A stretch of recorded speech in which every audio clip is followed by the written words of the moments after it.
Está no ar!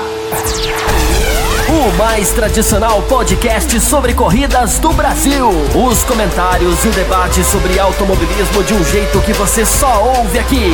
A partir de agora, Thiago Raposo, Diogo Gomes e Fábio Campos apresentam Café com Velocidade. Café com Velocidade. A dose certa na análise do esporte a motor.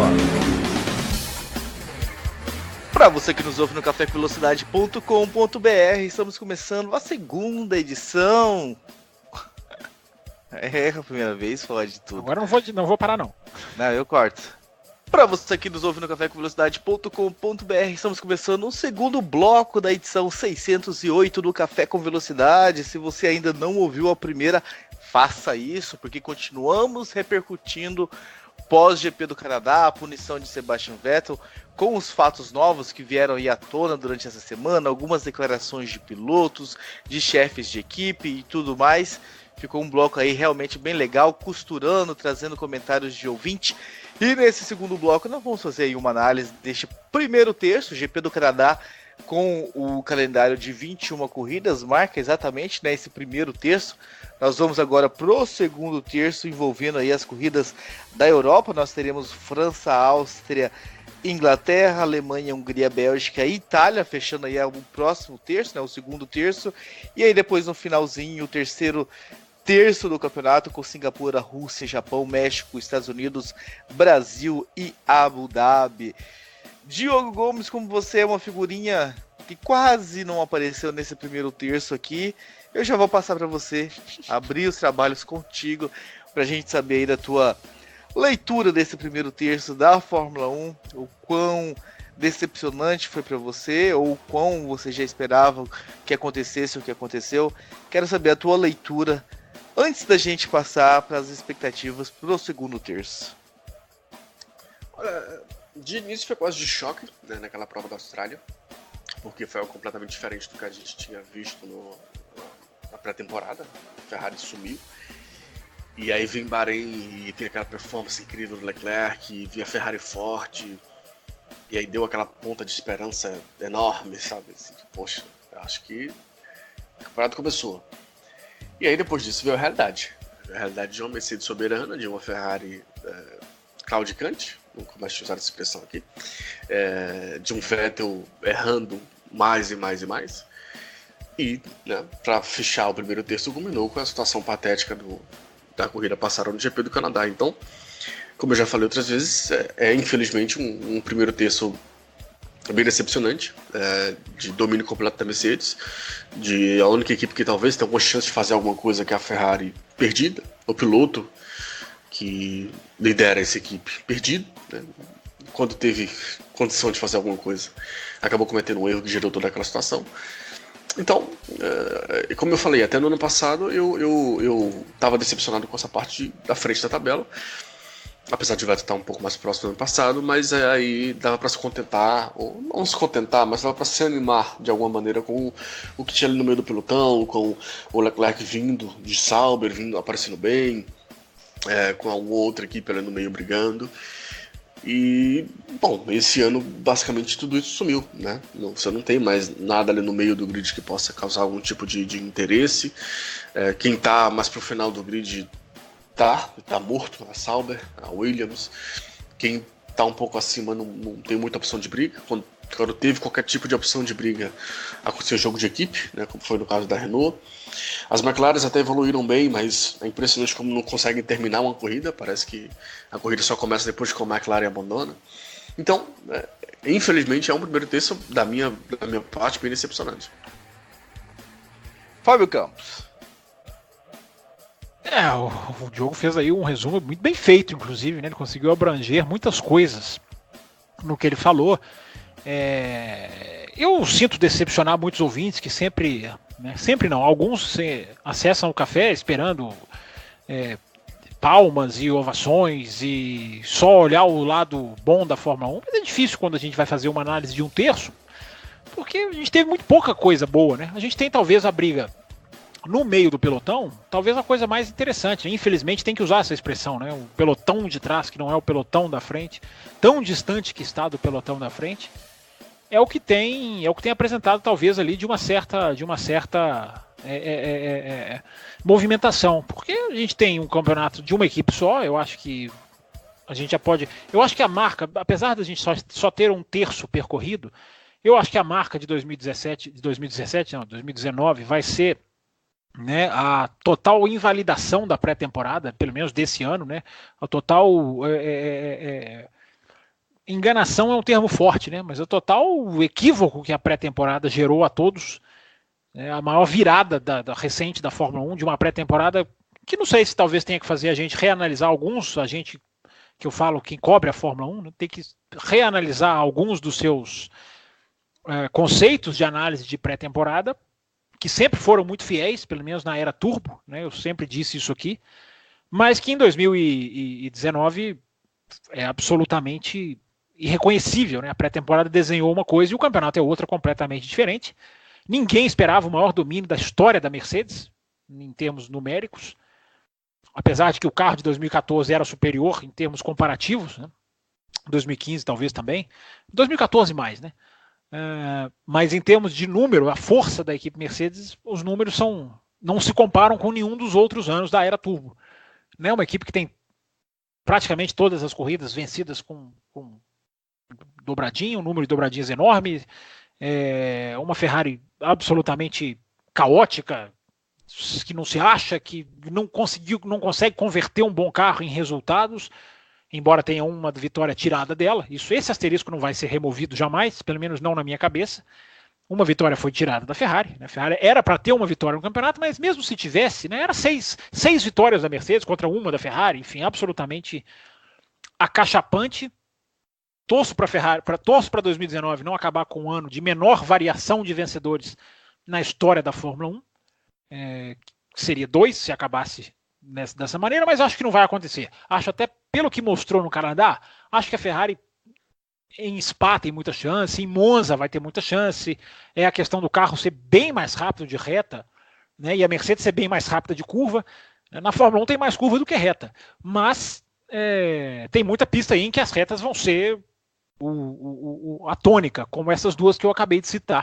Então acho que a Ferrari ganha a corrida esse ano, mas é absolutamente com um terço o campeonato já chegou, na minha visão, no irreversível, em termos não matemático, mas agora o Hamilton teria que errar demais, a Mercedes teria que errar demais.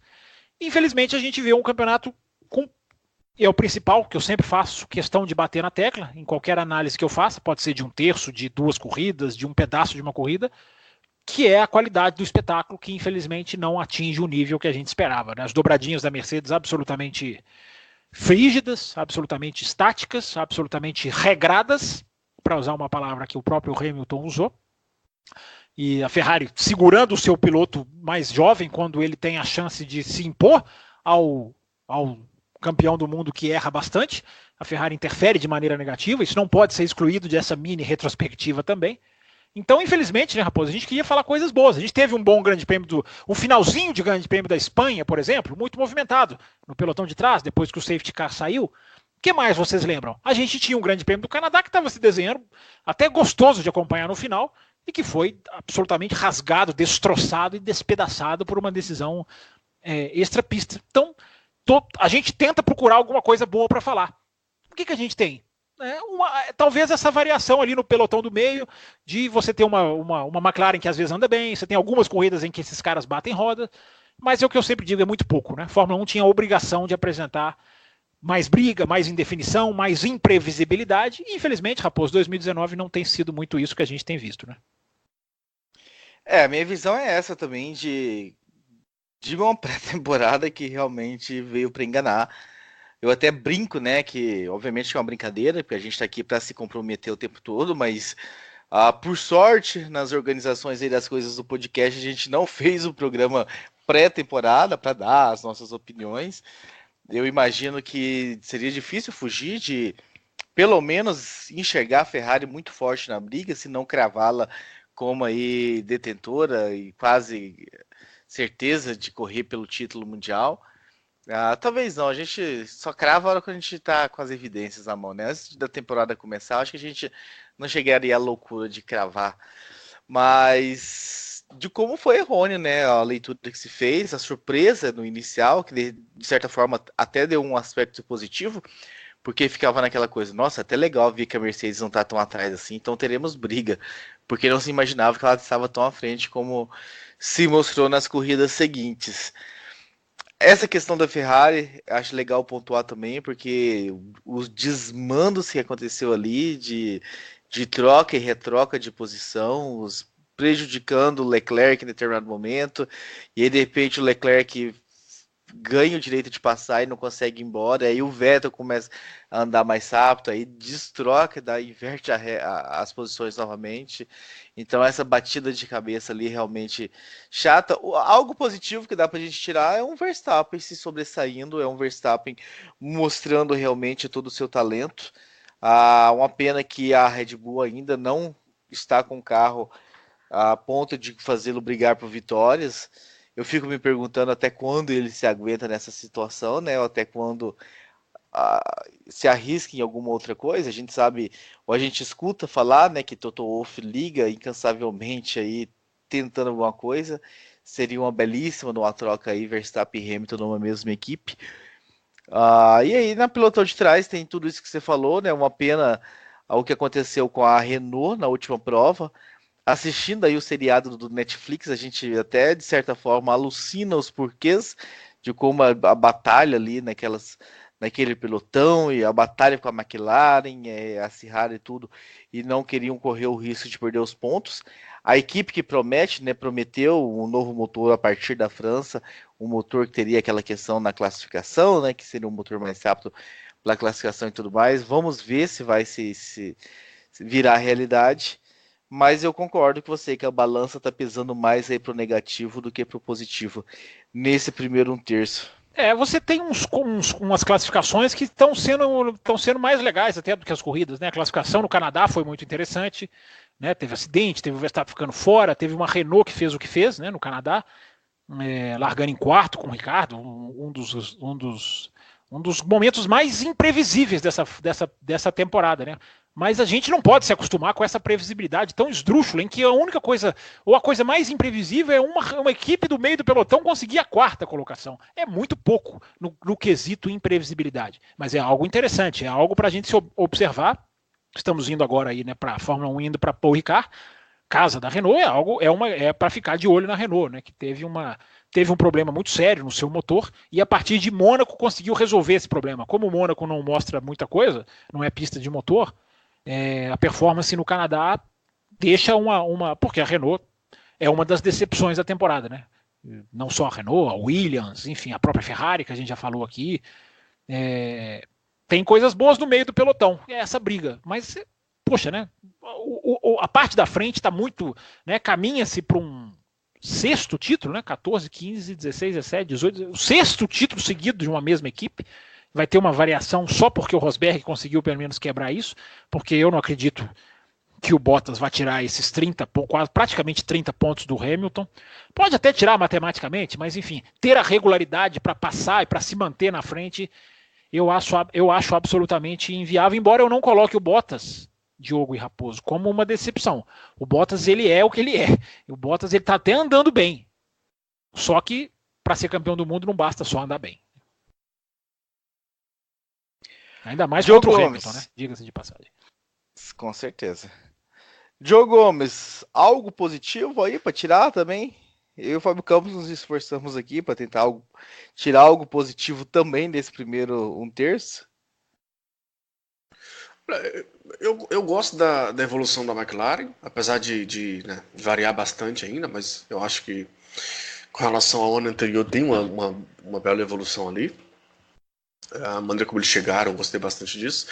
E o Leclerc, né, a novidade de ter um jovem piloto assim, com esse gás e com tudo isso, chegando na equipe como a Ferrari, acho que esses são os 2 únicos pontos positivos, de ver a McLaren dando um pequeno passo adiante, em termos de evolução.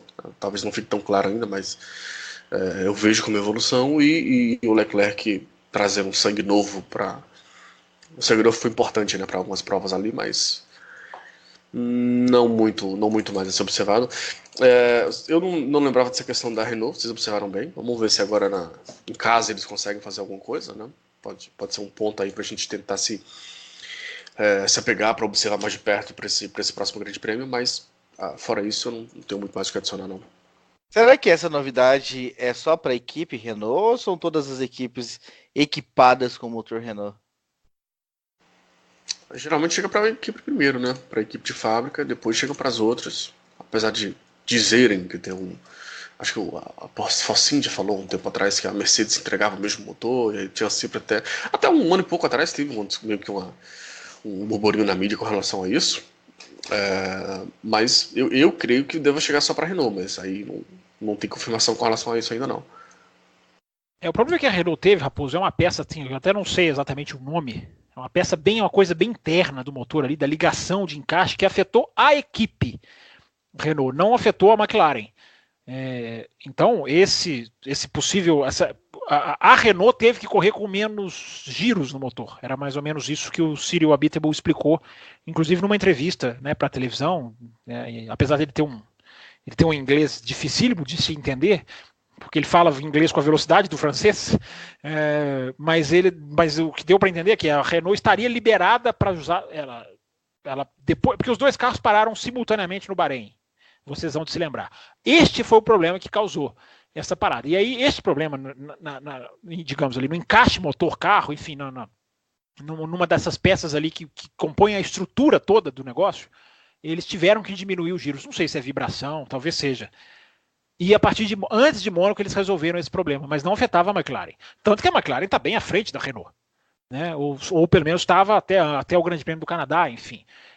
Vamos ver, a interrogação é a equipe Renault, os franceses mesmo, e a McLaren, que tem, como o Diogo falou, uma performance melhor, e eu acho que é o mínimo, né, que se pode exigir da McLaren, não foi afetada. Então vamos ver como que a Renault vai andar na pista de Paul Ricard, que eu espero, Raposo, sem querer ser pessimista, já sendo, mas o pessimismo não é de postura nossa, é baseado em fatos. O Grande Prêmio da França do ano passado foi o maior festival de DRS que eu vi nos tempos recentes da Fórmula 1.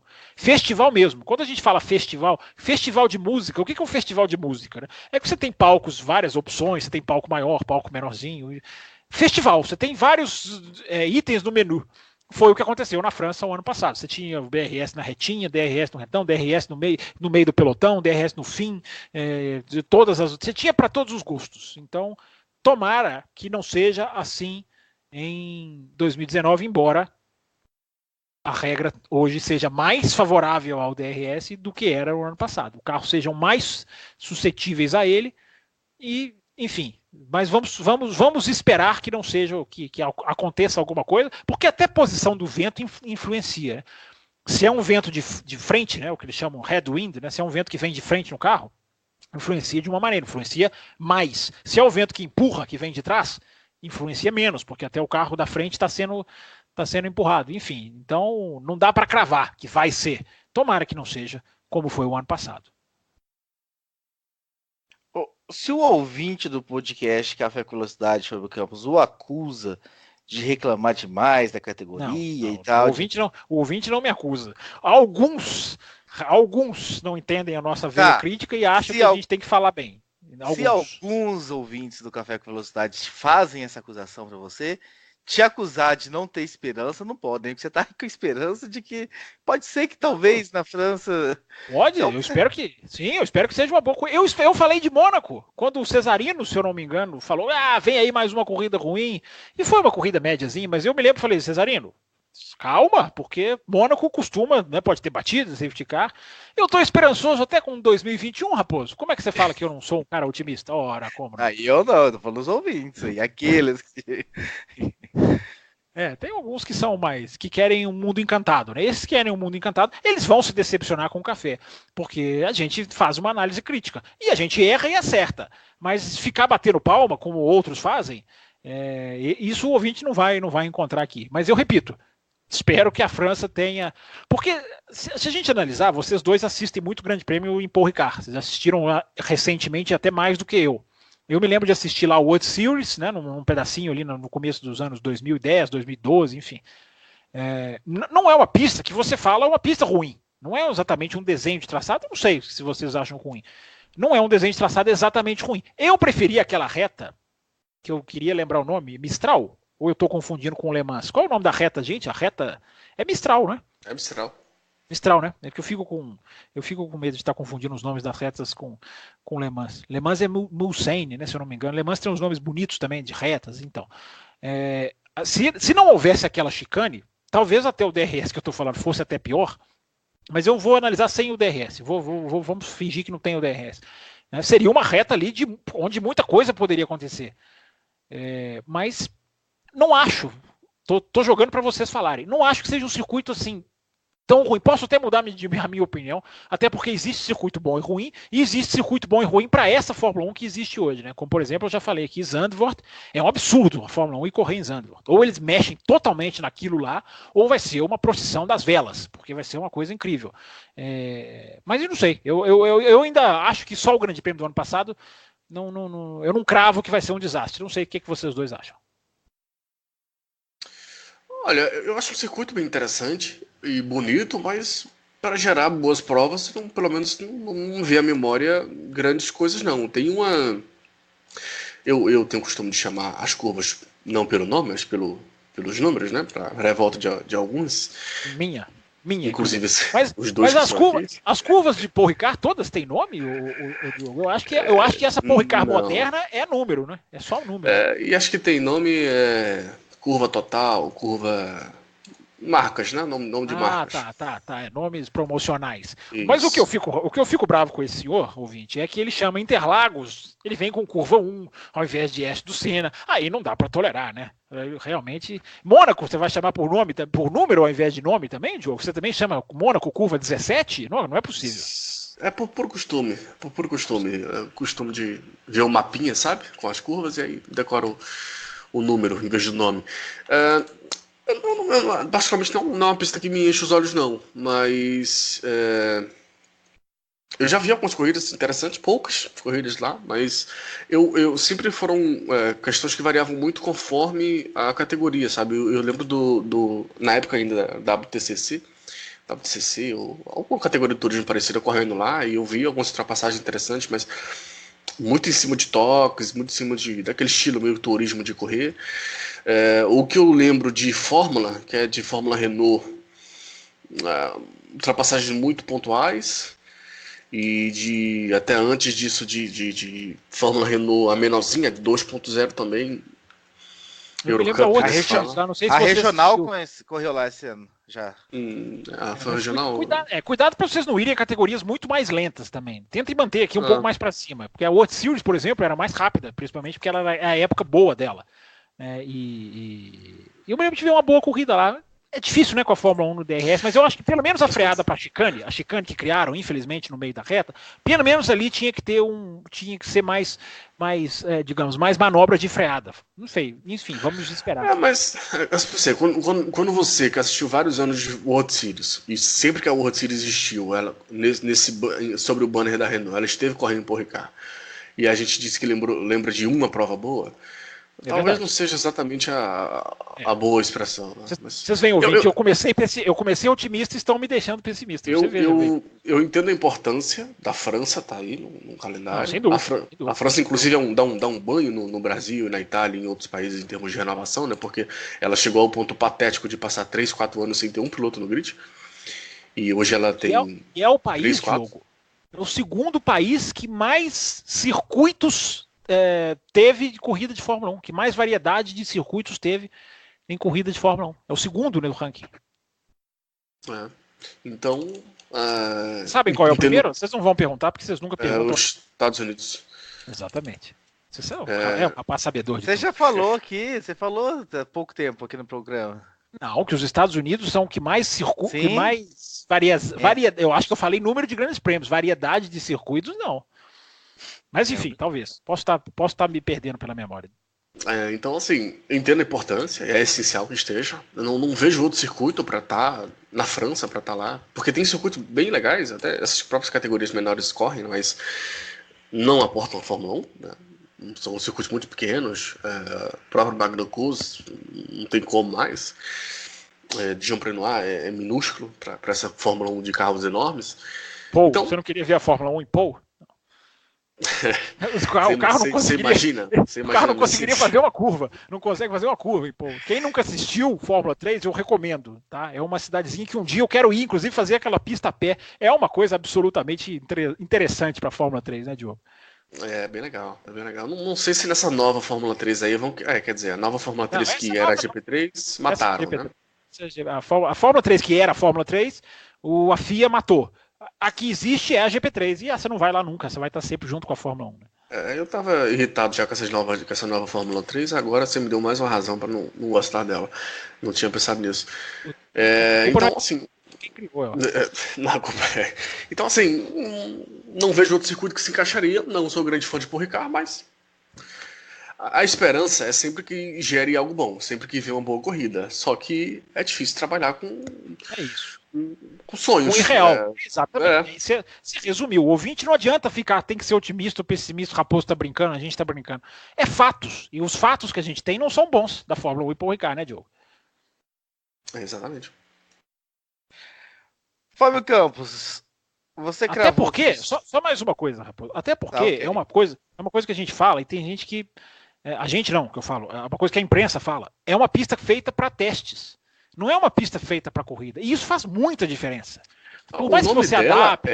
É pista de teste. Isso, o nome da nova, porra, cara, HTTP, a sigla, se eu não me engano, que é algo tipo assim, pista de teste, porra, cara, tá. O nome pista de teste está no nome oficial da pista. Exatamente, test track, o TT de test track. Ou seja, isso faz toda a diferença, gente. Numa Fórmula 1 que precisa ter um circuito criado para ela. A Fórmula 1 precisa ter um circuito que você favoreça demais a ultrapassagem, colocando hairpin, colocando reta muito longa, evitando curva de alta, ou dando uma zona de freada que seja um hairpin para que a zona de freada aumente. Essa Fórmula 1 que exige, por isso que eu acho que Zandvoort é uma loucura.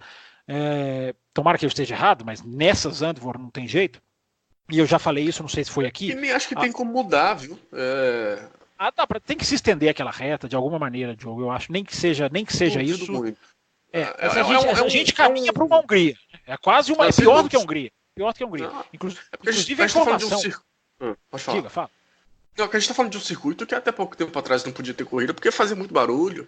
E aí não permitiam corrida, ou permitiam corrida só em dias específicos, ou meses específicos do ano. Não, e um circuito que a DTM saiu. A DTM saiu de Zandvoort, isso não é opinião não, tá, gente? Isso é informação.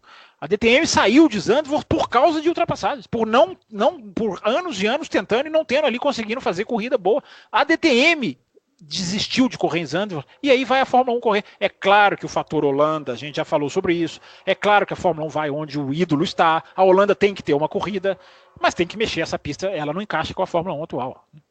Não encaixa, vai ser um horror, mas é o que eu tô falando. Eu tô soando muito negativo aqui, né? Eu não queria estar soando negativo assim, não. Odeio negatividade, mas quem já assistiu corrida recentemente lá sabe como é. Todas essas corridas sofríveis de DTM lá eu assisti. Não só por culpa da pista, o DTM tem muita culpa, mas a pista tem sua parcela grande. E é uma pista que nos últimos anos vem passando por uma série de limitações nesse sentido como eu falei, de corridas só poderem acontecer em determinados meses. É difícil imaginar que essa pista tão fechada, digamos assim, a mudanças ou a participações vai, sabe, aceitar mudar um layout que está lá há décadas e décadas. Diogo, com detalhe, né? Nessa Fórmula 1, em que uma sombra na pista influencia, Zandvoort está ao lado da praia, mas não é perto, não, é ao lado. Você sobe a arquibancada, o morro, inclusive não tem arquibancada no final da reta, é tudo morro, é tudo grama. Você sobe ali, você olha para trás, a onda está batendo ali praticamente. Não é um circuito perto não, é ao lado da praia. E praia de areia mesmo, não é Rússia ou Azerbaijão, que está ao lado de um mar, que é um mar que não é um mar de ondas, são lagos praticamente, né, chamados de mar, pelo tamanho, mas que não tem, é tudo asfaltado, é tudo, digamos, petrificado. Zandvoort não, Zandvoort é ao lado da praia mesmo, areia, morro, montanha, enfim. Numa Fórmula 1 que é sensível a qualquer coisinha que você coloque na pista, até a própria borracha dos pneus, Você imagina o que pode ser de areia ali, né? Mas também é claro, né? Coisa que a Fórmula 1 vai limpando à medida que ela vai rodando. Mas é uma curiosidade também. Nós fomos para Zandvoort, né? Que a gente estava discutindo aí o circuito de Paul Ricard, mas nesse segundo terço, depois de Paul Ricard, nós temos aí a Áustria, né? Que também é um circuito pequenininho e tal, que falam em expansão ali, que tem, né, uma grande reta, o Joe Gomes, mas que dizem que tem uma curva nessa reta. A gente vai para Inglaterra. Dizem não. Há uma curva entre a primeira curva e a terceira, há a curva 2 na segunda reta, que alguns insistem, cegos, a geometria, insistem em negar. Ora, e a gente já teve essa discussão aqui desde o ano passado, o ouvinte mais das antigas entende o que nós estamos falando. Tem gente que está aqui negando fatos, aqui nesta bancada hoje. Ora. No momento que o piloto ele nem precisa tocar direito no volante para fazer a curva, não é uma curva, é uma reta. Uma reta. O vento leva o carro, não é curva. Se o vento leva o carro, não elimina o fato de ser curva. Nós vamos ficar discutindo, então, agora aqui a geometria da Áustria, é isso? Porque se não, for, eu tenho mais... Não, a gente discutiu isso um ano atrás já, quadro inteiro. Verdade. Esse ano você vai se convencer, você vai assistir o Grande Prêmio da Áustria, eu tenho certeza que o seu olhar vai estar mais aberto a esse tipo de coisa agora. Agora, por que você está falando da Áustria, Raposo? Você quer que a gente analise o Grande Prêmio da Áustria? Não, ou você está passando pelas pistas vindouras? Eu quero passar pelas 7 corridas, que já passei no começo, mas eu quero repetir, que é França, Áustria, Inglaterra, Alemanha, Hungria, Bélgica e Itália, para te perguntar se o campeonato termina dentro desse segundo terço. Não, matematicamente não. Né? Na prática, o campeonato já acabou. Né? Nem matematicamente, você acredita que hoje? Não, matematicamente não, porque aí ele teria que abrir muito do Bottas. Eu acho que matematicamente vai ali para Singapura, Japão. Eu acho que o Hamilton vai ganhar com muita antecedência. Até porque, gente, né? Vamos lá, não é otimismo nem pessimismo. Olha os resultados do Hamilton. Olha o Hamilton recente. Né? Um cara que ganhou 5 das 7 últimas corridas. Se você estender para 2018, ele ganhou das últimas 18 corridas, ele ganhou 13. Das últimas 18, ele ganhou 13. O recorde de vitórias numa mesma temporada é 13. Claro que nós estamos pegando duas. Nós estamos fazendo um recorte de uma ligando com a outra. Mas se ele manter a toada, ele bate o recorde, acho muito provável, que ele bata em 2019 o recorde de número de vitórias na mesma temporada. Que eu repito, é de 13 do Vettel em 2013. Fácil de lembrar. Então eu acho que caminha nesse nível, Raposo. Eu acho que caminha nesse nível. E não é torcida, não é nada disso. Porque o ouvinte do café sabe que a gente não entra nessa questão de torcida. É simplesmente analisar os fatos. Ele tem, neste ano, o melhor começo de carreira da vida dele. Começo de ano da carreira dele. Ele tem o pior resultado dele em 2019, é um segundo lugar. Então, esse cara, para mim, basta ele manter, e ninguém tem, é muito parecido com a MotoGP. Né? Você tem hoje um cara que está num nível muito acima, no caso da Fórmula 1, tem um equipamento que induz a isso, e os outros são muito irregulares. Nesses, os dois campeonatos são muito parecidos. Os desafiantes são irregulares e o líder está a um nível muito acima. Tudo bem que na MotoGP tem uma senhora ajuda de um que vai lá e faz um strike em todos os desafiantes.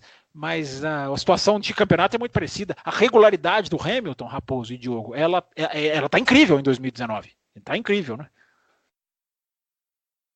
Pois é, o homem realmente veio com toda essa faca nos dentes aí, e ele disse... Você assistiu o David Letterman, que você prometeu que assistir? Rapaz, aí esqueci. Você sabe que eu acabei de me lembrar que eu esqueci? Dica, agradeci ao ouvinte pela dica, e esse final de semana era um final de semana para assistir, Raposo. Ai, é verdade. Eu acho legal que ele, diferentemente dos outros que querem bater recorde, mas que negam, né? Não, número para mim não é importante e tal. Ele deixa claro a vontade dele de... ele fala? Dá spoiler aí, vai. Dá spoiler. Não, só essa parte mesmo. Pode falar. Eu quero saber do Joe Gomes, dessas próximas... Não, peraí. Deixa claro aqui que eu não entendi. Você tá falando que ele fala que ele quer bater os recordes abertamente, é isso? Sim, o David Letterman pergunta pra ele sobre Primeiro ele começa com o discurso de que ele não sabe dos números, que ele pergunta quantas vitórias tem, ele faz alguma pergunta. Muito Schumacher isso, né? O Schumacher também era assim, não, eu não tô nem olhando, não sei quanto que eu tô, enfim. Inclusive a frase, o Hamilton é cada vez mais Schumacher em todos os aspectos, é a frase do programa passado, né? Eu não tinha pensado nisso ainda, não. Tá ficando cada vez mais Schumacher. Quem falou essa frase merece os elogios. Tá ficando cada vez mais Schumacher em tudo. Em números, em nível de pilotagem, no ego, em fazer atitudes no pódio que não tem nada a ver com o que ele faz 2 minutos antes. Tá muito estranho, né? Exatamente, foi a frase do programa passado. Eu não tinha pensado nisso, não, mas aí eu vi na edição e falei, rapaz, é isso mesmo. Pode ser sorte, pode ser azar. Diogo Gomes, quero saber de você o seguinte. A Hungria, todo mundo diz que é uma Mônaco 2. Há uma chance de Verstappen repetir, de repente desbancar a Mercedes ali, Hamilton ali? E se na Bélgica e na Itália, se eles correm riscos de ver a Ferrari fazer o que não conseguiu fazer no Canadá devido à punição? Olha, eu até já falei aqui que eu tô me sentindo tão otimista, ou tão pessimista, que agora eu vou abusar do meu otimismo. Eu vou torcer, aí já vou entrar na torcida, já vou estar dobradinha da Ferrari, Red Bull dobradinha. Você vai falar que o Gasly vai ganhar, é isso que você vai falar, quer ver? Não, porque aí, meu Deus do céu, aí é um absurdo muito grande. Aí não é otimismo nem pessimismo, é surrealismo. Isso, exatamente. Que maldade. Assim, honestamente, eu acho que Ferrari vai estar mais próximo em Spa, em Monza, e que Red Bull pode estar mais próxima na Hungria.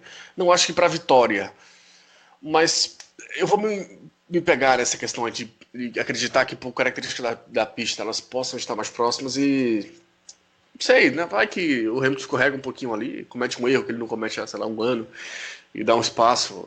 É o tipo de situação que a gente tem que se apegar agora pro final do ano para tentar encontrar alguma coisa. Principalmente em Spa, em Monza. Spa nem tanto. Spa, obviamente, é uma pista super veloz, retas gigantescas e tal. Mas, não sei, meio que os. Foi a última Exatamente. Mas, não sei, eu fico olhando mais para Monza nesse sentido da Ferrari. E talvez seja até aquela vitória, né, para dar uma lavada na alma da Ferrari ali, mas não vai mudar muita coisa. Mas tomara, eu vou usar o meu otimismo um pouco nessa temporada até aqui para tentar